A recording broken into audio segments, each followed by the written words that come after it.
देशभरात फामाद आशिल्ल्या पोरण्या गोंयच्या चर्चीचे आता बेगीनूच नूतनीकरण जातले। सुमार 17.75 कोटी खर्च करून या चर्चीचे नूतनीकरण करतले अशें पर्यटन मंत्री रोहन खंवटेन सांगला।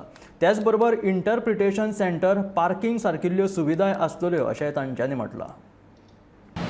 आज आमी एक अशा जाग्यार पवित्र स्थानार आसा जे वर्ल्ड मॅपार एक युनेस्कोची वर्ल्ड हेरिटेज सायट आनी एक पिलग्रिमेज डेस्टिनेशन सेंटर आसा। गोंयच्या साहेबाची जागृताय सगळ्यांक खबर आसा आनी 3 डिसेंबराक आमी सगळे जाण येताय बी।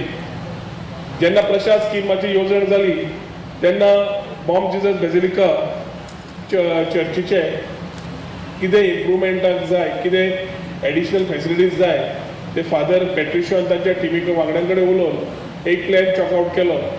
जवळ जवळ सुरवातीक 41 कोटीचो सुमार एस्टिमेट आशिल्लो आनी आज सांगपाक तुमकां खूब आनंद जाता की तातले जवळ जवळ 17.75 क्रोर्स एप्रूव जाल्ले आसा।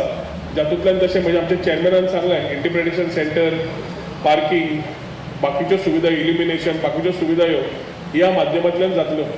ज्या भागा भितर देशांतलो आनी विदेशांतलो सबंद जो ट्युरिजम जो गोंयांत येता तो हांगा विजीट केल्या शिवाय वचना आनी ताका लागून हे सगळे जर तांकां बरे सुविधा दिवं जाय जाल्यार आज 17 कोटीचे आज हांगा आमी फावंडेशन स्टोन घालतात।